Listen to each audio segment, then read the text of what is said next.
Hello, everyone. Welcome to Y Media Group. I am your host, Shelly Seni, and we will be talking about COVID-19. Don't get scared, but this is going to be a very informative session for each one of you because joining me right now is Dr. Shehzad Iqbal. He's PhD, MBA, Country Medical Director, Moderna, Canada. Welcome, Dr. Shehzad. How are you? Great, thank you for having me. And joining us right now is Dr. Zain Chagla, infectious disease physician at St. Joseph's Healthcare, Hamilton. Welcome, Dr. Zain. How are you? I'm well. Thanks for having me too. We are so looking forward to this insightful conversation, and I'm sure a lot of us who are watching the interview right now will be fact checking and updating their facts when it comes to COVID 19 because there is a COVID exhaustion, if I can use that term, amongst the masses. So it's very important for us to keep ourselves updated. And speaking of an update, the latest update coming from Moderna is the latest vaccine approved by Health Canada. Share some more details on that, Dr. Shehzad. Sure, thanks. And thanks again for the opportunity to be here. We're very excited to actually be able to inform people about what's coming. I think there's two notable, really big updates. The first is that the vaccine formulation has actually been updated for the circulating variants that are coming out and are in the population at the moment. So why does that matter? Because, well, just COVID continues to evolve and the virus continues to change. So a lot of people have been working towards monitoring that. And then collectively, there are regulatory authorities and expert bodies that have made this decision that we need to update the vaccine. The second big update is, of course, that we've been simplifying things. There is this push to get us into something more like a normalization, we could say, of how we're going to deal with COVID going forward. Come out of the pandemic, but it's still a concern. So the idea here is how do we simplify the vaccination schedule?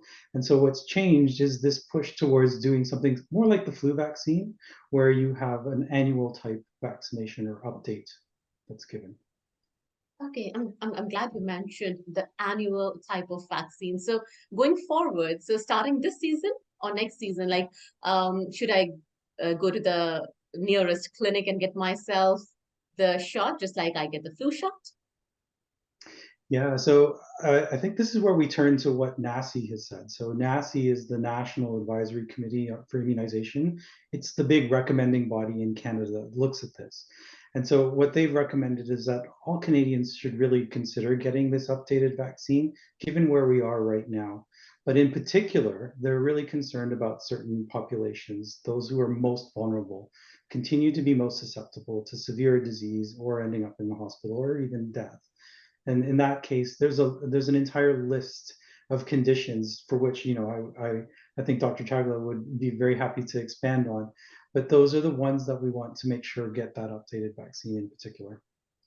Right. So, meaning that going forward, even if you have been fully vaccinated with the three doses of the vaccines initially that were recommended, we still go ahead and take the annual shots moving forward, is the That's true. recommendation.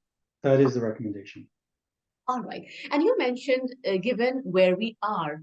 So I want to understand, I'm going to shift my attention to Dr. Zaid now and try to understand where exactly are we in Canada in terms of COVID virus spread. Yeah, absolutely. So, this virus is with us, and unfortunately, it's with us for the foreseeable future.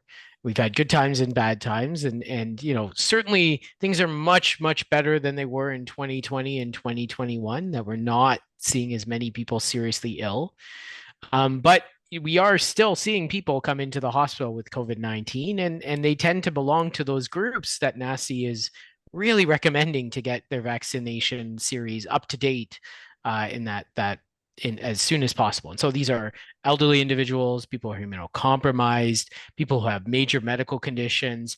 Those are the folks we keep still seeing over and over again that really do need that extra protection going into the season.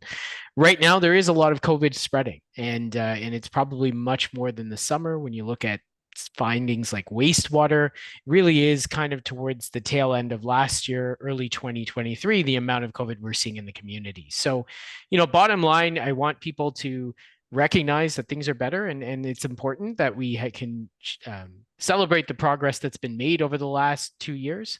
But at the same time, there is still COVID transmitting, and the people who are at the most risk, the most vulnerable, are the people that are seeing the most complication from it. Right. And several hospitals in Ontario, they have reintroduced the masking mandate. Hospitals taken care of. What about the other settings? And should we, in general, be putting on the masks once again?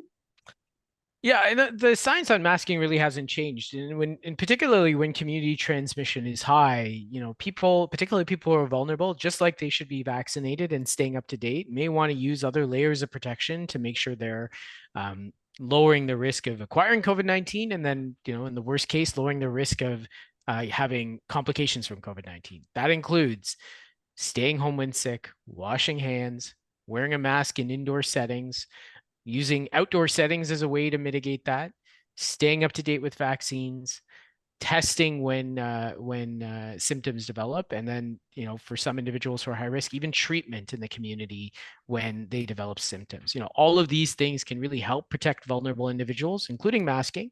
And so, especially when viral transmission is high, it is an important idea. And particularly for those vulnerable individuals, it's part of a bundle of things we can offer to make sure that they have as much protection and from severe outcomes as other low risk populations. And would you recommend masking in schools? I think that's a little bit more controversial. I think, again, if parents want to lower their risk in children based on who they live with and their circumstance, then it's good for them. We do recognize masking comes with challenges with kids and communication and other pieces. And so I would leave that decision to individual parents based on how much benefit they think they can get with a mask versus what the downsides may be. But if parents do want to use it, or on the opposite side, people who work in schools, so teachers and other people that support schools, again, it may be a good idea. It's an indoor space with lots of people to wear a mask as part of that day-to-day life. Right, Dr. Shehzad, what's your take on that? I mean, I largely agree with what everything has been said. At the end of the day, what's changed from in the past is during pandemic, there were much more measures put in place sort of throughout the community. Now, as we've moved into an endemic state, really the onus is becoming on the individual, you as a person, to assess your own risk and what you're comfortable with. There are many options of what you can do, and Zane has done a really great job of just listing those out. So I think there's not much more to add on that. Right. Let's talk about the vaccination itself. A large population in Canada has been fully vaccinated when we speak of COVID-19, but there are still some who are apprehensive of getting vaccinated. How do we break that barrier? Starting with you, Dr. Shehzad. Yeah, no, it's a really important question. So thanks for asking it. And again, I come back to the fact that we need to acknowledge that where we are today in the pandemic has largely been driven by the fact that the vast majority of Canadians are now vaccinated, and so things, what that tells you is that, well, vaccines work. For those who are apprehensive, I think at this point it comes down to, well, what the questions are really derived from. The thing that I think from a research perspective and from a science perspective is, look, mRNA technology, the stuff that was used to make these vaccines, it was actually not developed very quickly. It's been in development for decades. What COVID did was showcase how that vaccine actually worked. And now what we've seen since the widespread use is that we've now given this vaccine in hundreds of millions of people. And so we've been able to show, and we're very confident in what that safety profile looks like for the vaccine, and also what the benefits to that vaccine really is. Right. Well, Dr. Zain, what do you have to say to that? Because you meet a lot of people, and I'm sure they all have their own opinions on vaccines. No, absolutely. And first of all, it's important that we acknowledge people and approach them where they are, have open conversations about vaccines and without judgment. I think one of the hesitations for folks was data. These were newer vaccines. They were still trialed and approved appropriately and got the robustness of Health Canada approval, but people wanted time to see what their effects were, their safety profiles were. Well, it's 2 years later now. We have that. We've had, the vast majority of our country, the vast majority of the United States and Europe and the United Kingdom going through a vaccine series, and even with boosters. We have safety profiles from all of them. We have robust reporting to our regulatory colleges who really look over vaccine safety and allow for those events to be reported and analyzed. It's much, much more data than it was 2 years ago. And again, the angle of most of this is that the vaccines are safe, that the side effects are very minimal for most people. And outside of very, very particular circumstances, there aren't serious adverse events that have been noted that really have had significant impacts on the population.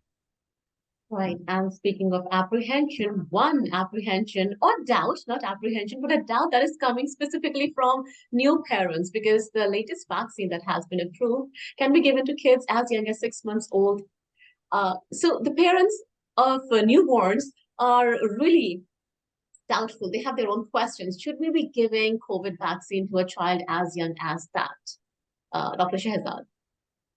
So, I mean, I can refer to it from just a manufacturer's perspective, which is essentially that Health Canada has looked at it, they've looked at all the data, and they have authorized the use of the vaccine in those who are 6 months of age and greater.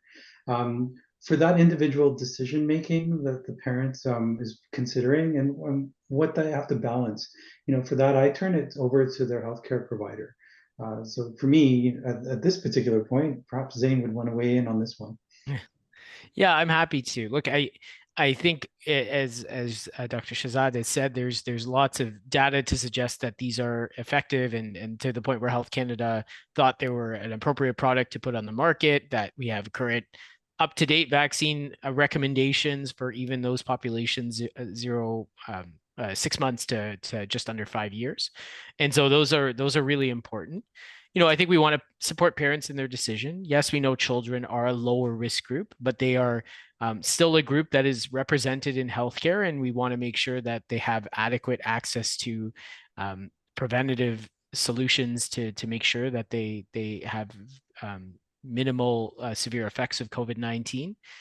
And I think we want to just make sure we make these decisions individually in that sense. So support parents in their decision making, make sure it's offered, give education, and really consider it in the right context. Especially, and I will say, we do have children in our under 5-year-old community that are vulnerable, both by medical or for social reasons, and they should really be considering the vaccination. That is one group that even all advisory groups and internationally really are put front of line, just like vulnerable adults in that sense. Right. We have been through universally, we have been through a tough time. No one can deny that. And there was a lot of fear mongering as well. That still stays. People tend to take their news updates and fact check from WhatsApp news and WhatsApp groups. So, so there needs to be fact check from experts like you. What do you have to say given the current scenario in Canada and where we are at with our vaccines? So starting with you, Dr. Shehzad, what do you have to say to people? No, it's a great point. I think what's changed over the past few years is that we get our information from so many different sources, and I sympathize. You can't tell where you're supposed to go. At the end of the day, your healthcare provider, your doctor, your pharmacist, they are the ones who are most up to date with the facts, right? So I tend to rely on what they ultimately are saying. And if I'm doing my own research, there are reliable websites to go to. The CDC, for example, or Public Health Agency of Canada, NACI's website. These are the ones who are monitoring the data, and they're staffed by experts, the people who spent their lives studying this stuff. And that's when they can weigh in on those decisions. Right, Dr. Zain, it's all the more important you deal with people with on a daily basis. Are there still questions that you find yourself asking, where is it coming from? Yeah, absolutely. I mean, again, we all know, and it's common, these WhatsApp chats and the way information is disseminated is sometimes even more powerful than an hour in my office, and we recognize that. Again, for individuals, we point them in the right direction. The resources Dr. Shehzad has said, amongst others, Talking to your healthcare provider, people still want to have the conversation. I realize people are fatigued with COVID, and that these years have been tough on individuals, and some people just don't want to talk about it anymore, and that's okay. But even that, that quick question to your family doc, hey, should I just get my vaccine up to date? Nothing about, anything else. Just should I do that? That 2-minute question can likely give you just a straight opinion that you need, right? And so we want people to still have really good outcomes from this disease. We know that it's going to be around forever. We've seen so much progress over the last 3-4 years, which has really been a miracle of science. And so, these tools work great, but they have to work when people have access to them. And so really, again, having those conversations, putting the pandemic misery behind us and saying, what do I need to do to stay safe for the rest of the season and kind of, enjoy that the freedom that we have today because of the scientific progresses we made. Perfect. It was wonderful talking to both of you. But before I let you go, if I can have a health tip from each one of you for our audience, Dr. Zain. Yeah. So again, staying up to date on your vaccines is important when you're thinking about your COVID vaccines. I will say there's lots of respiratory vaccines this season. So influenza, RSV, pneumonia vaccines. Please, when you're having that conversation with your provider, ask, am I up to date? Do I need anything else? Because again, we want people to be protected for everything for this respiratory season, not just COVID-19. And those conversations are really important to identify it. Dr. Shahzad? No, I would echo exactly what Dr. Chakla said. And I mean, just to build on that, one of the things that we know is that people don't often really understand their own risks. We don't tend to self-identify ourselves as being high risk for any sort of medical condition. So, that's not a decision that you have to make on your own. Talk to your healthcare provider, really go through and understand your own medical risks and your own medical history. And that should help you inform yourself as to what we need to do to go forward. Right. Thank you so much for talking to us. It was wonderful and insightful, like I said in the beginning of our conversation. Thanks for taking our time. Thank you. All the best.